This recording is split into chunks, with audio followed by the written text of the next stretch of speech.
As a dazzling fireworks display ushered in Season 4 of the DP World ILT20, Desert Vipers lit up the tournament with a blazing start. There was plenty of venom in their bowling attack and a sting to their batting. The fangs were out as the Vipers became the first team to storm into the playoffs. The imposing figure of Kyron Pollard and his men in blue now stand between them and a place in the final. Yes! Spin wizards from Afghanistan, heroes from UAE and global T20 superstars go head-to-head in a battle of equals. From a super over to last ball dramas, the league stage has had it all. So brace yourself for an avalanche of action as the playoffs kick off tonight in Abu Dhabi. And the first of the playoffs happens tonight from Abu Dhabi. It is Qualifier 1, the Desert Vipers taking on My Emirates.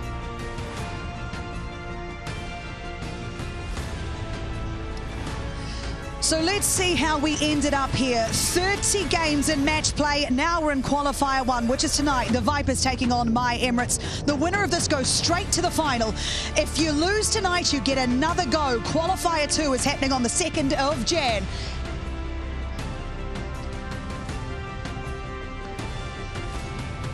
Hello everyone, thank you so much for joining us here in Abu Dhabi. It's a beautiful night. We are ready for this qualifier. Don't forget, My Emirates, they've won this tournament before. The Vipers, not yet. Let's head out to the middle now with Ian Bishop and the two captains for the all-important toss.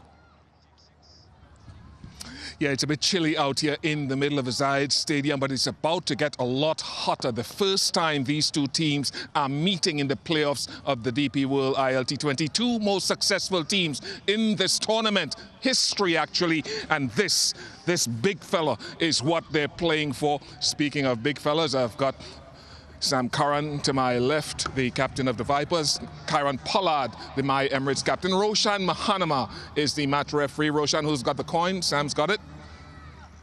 Heads. Heads is the call. It is heads. Kyron, what are you going to do and why? We're going to bowl first. I don't have a why as to why we're actually going to do it, but we're going to bowl first. You're not going to give me any more information on that. As you look at this playoff now, you're one apiece with the Vipers over the season. What's going to be the key in the end of this one, you think? I just think in playoff cricket, you know, anyone can take the game away from you. I just think you just need to remain calm as possible. The first team that blinks is actually the one that's going to be defeated. So you just have to stay in the contest for a long period of time. That's what playoff cricket is about, and you just need, you know, guys to stand up in the right moments. 5 in a row you've won. How do you keep extending that at this stage of a season? Yeah, I said that's, you know, unfamiliar territory, you know, for us, and that's dangerous territory as well, because then you'll want to tend to relax. But, you know, having said that, we had everything to play for in the preliminary games in order to get to this stage, so this is not the time to relax. Obviously, now to the playoff stage, you've got an opportunity to get 2 cracks at the final. That is not going to be the solace for us. We just want to go and play a good game of cricket, and let's see what happens at the end. Any changes to your lineup for tonight? No, same. All tonight. The very best to you and your squad. Sam? How do you set things up here with Kyron's decision in this big playoff game? Yeah, I guess we played really well throughout the tournament, so the confidence is pretty high, but obviously a bit more to play for tonight. We've earned the right to be here 1 and 2, which is great. It looks a really good surface, so I actually don't mind putting some runs on the board in a big game, put them under pressure, and hopefully we start really well. How does that differ, though, in terms of how you go about process, because more success has come chasing this season for you? It does, but I feel as a batting unit, we batted really well. I think naturally the trend is to bowl first, but who says if we can't go out there, get a good score? And I'm a captain who believes in runs on the board at times, as that I can bowl myself as well. So it's reading the play in terms of those situations. But I think we've had all bases covered this season, which has been great. We haven't really played in Abu Dhabi, which is a new challenge for us. But the group's in a good place. Hopefully we just get 1 run better than them. And how different is that place where the group is? Because last season you topped the table as well, faltered at the very end. How do you ensure that doesn't happen this season? Yeah, I guess we take huge confidence, like you said in your start there, that we're one of the most successful teams here in terms of wins. So that's just great. I think we've had a great environment all season, guys standing up at different times, and this is what we play for, I guess, after 10 games is that trophy behind you. So exciting times. It is a gigantic trophy. It's almost as tall as you are. Any changes to your lineup tonight? Changes-wise, with our batting side at the moment, there's no changes, and I guess we'll maybe strategically look how the wicket plays with the impact player, but pretty much the same team that played in Sharjah. Great to see you. Oh, sorry, we've got M3Y1J comes in from Pakistan. There we go. It's sorry, clicked. I just remembered. That's okay. Thank you very much for your time. Cheers, thank you. All right, thank you very much to two wonderful leaders, Kyron Pollard and Sam Curran. And just a reminder, they're playing for this big fella behind me, and my Emirates have won the toss. They will be bowling first. Right, so we now start to talk about this strip here in this cold breeze. Simon Dula, I'll come closer to you because it might warm me up a little bit.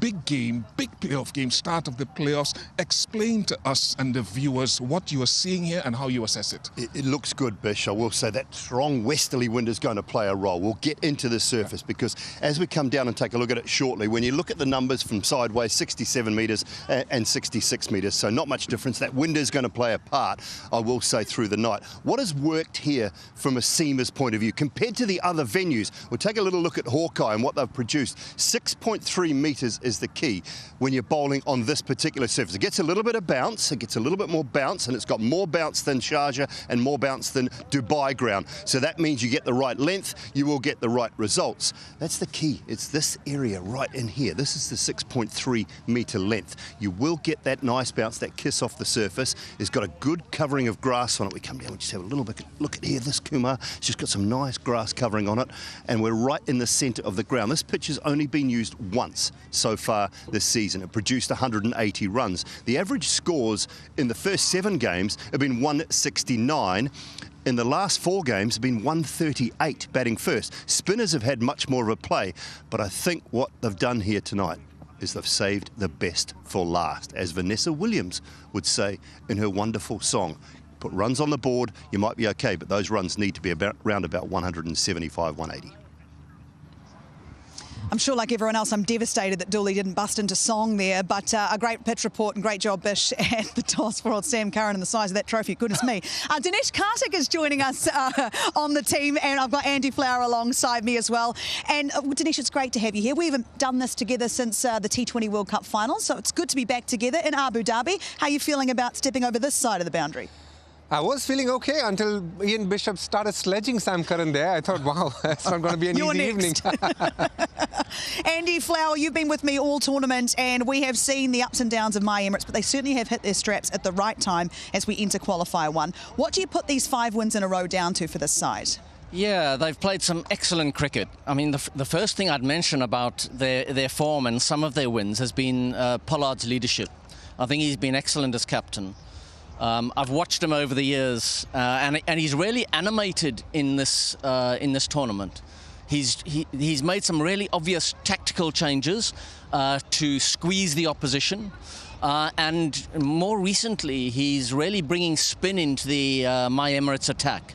They had lots of success with spin in their last game here at Abu Dhabi.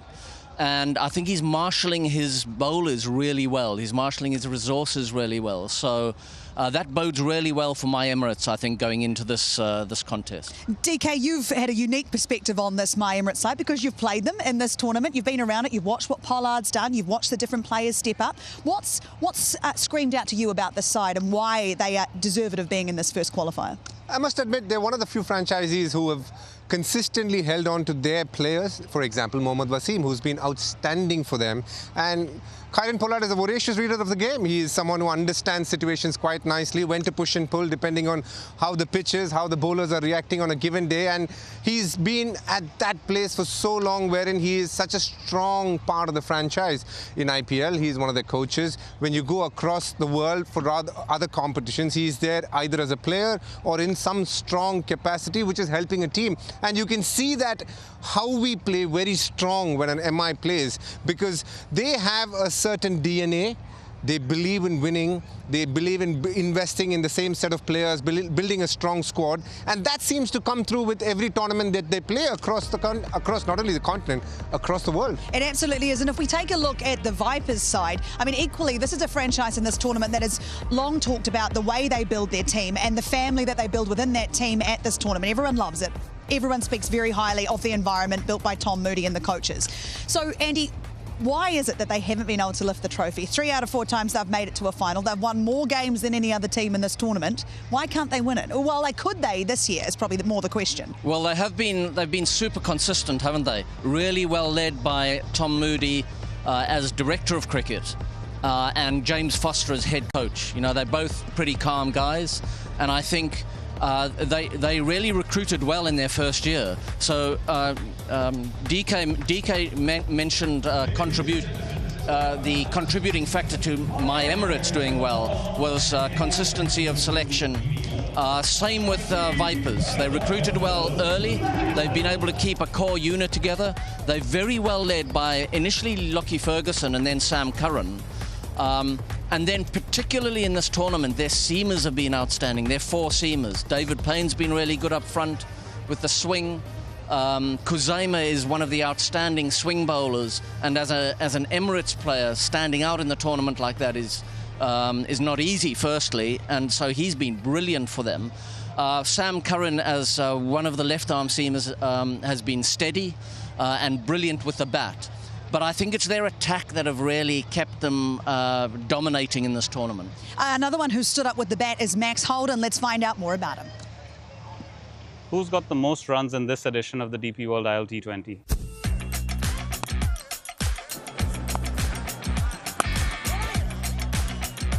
Half century, 3rd of the season for Max Holden. Well, I think it's me now, yeah. So, yeah, as I've just been told, so yeah, pleased to get the most runs so far, but obviously it's only early days still in the tournament. Yeah, we know we've come here to go one better than last year, so really motivated to yeah, keep going well and keep winning.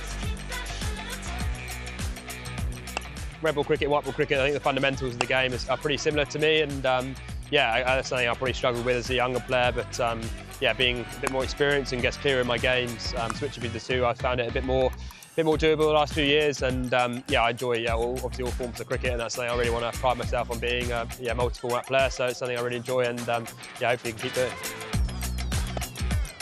And big enough, so Holden does hit a 6. His first of the tournament. Yeah, it's not just about big sixes. Yeah, I don't think it ever has been in T20 cricket really. I think, yeah, obviously it's, yeah, everyone's got a different role in the team, and yeah, I'm pretty clear on mine and pretty at peace with it. I know obviously there's other guys with more power in the squad. Play the situation, you know, I think probably less yeah, funky shots than I probably did do a couple of years ago, and tried to just sort of, yeah, keep my fundamental basics in a good place and react to the ball, and yeah, play the situation the best I can. I'm pretty at peace with my strengths and my weaknesses, and yeah, obviously always looking to evolve and improve. But yeah, as long as this team and the coaches around me are happy, yeah, I'm just sort of happy to do my job for the team, and yeah, the sort of criticism, I guess, or anything like that never really, yeah, phases me too much, because as long as the people, yeah, close to me are happy with how I'm going about things, and yeah, obviously, you know, cricket is success and failure, but yeah, you just got to stay as level as you can and enjoy it. I've loved my time in the tournament. I think obviously particularly with the Desert Vipers, I mean, I'm really lucky, they're such a good environment. Yeah, they've given me a lot back in the last couple of years, and yeah, I've really enjoyed my time as part of the group, so that gives me extra motivation to go out in the middle and perform well for them, and yeah, repay the faith and yeah, repay the enjoyment and everything they've provided us the last few years. Holden's going to max it. And an interesting stat, I suppose, is he's scored all those runs, but he's only hit 160k. What's happened there? I think he's a player who's someone who's punched a little bit above their weight, purely because of the skills that he possesses in this format. A lot of us speak about power, and even this 6 barely managed to get over the rope. Tells you that don't tell him that. He's not someone who's going to be a big 6-hitter, but what he does do really well is understand his strengths, which is staying beside the line of the ball, making sure that he hits in areas that not everybody can access, and the courage to be okay with it and then play long innings. He's someone who's been a consistent performer for Middlesex for some period of time now. If you look at him, you're not going to say, oh, wow, what a great talent. But one thing you will say, you would want him in your corner because he's somebody who's willing to fight the fight. And those are the kind of guys that you want to have in your team. Yes, they absolutely are. And you're going to see him in action in Abu Dhabi very shortly because they are batting first, of course, here. Now, before the match starts, I just need to remind you that you have a chance to be part of the action. Visi Smart TV presents Jawal Dikar in Ampao contest. Show your energy, show your passion. Participate now and win exciting prizes only with Visi Smart TV, a smart TV that has it all. Okay, we're going to take a short break here from Abu Dhabi, and when we come back, we are ready for this first of the finals of Season 4 of the DP World ILT20.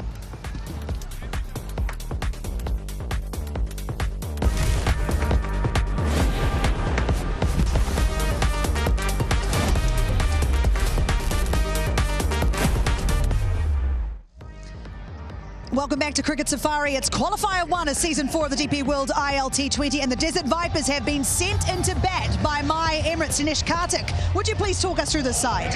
Quite a solid team. They've got depth in their batting, but most importantly, one important change there. Khuzaima Tanveer comes in place of Naseem Shah in the starting 11.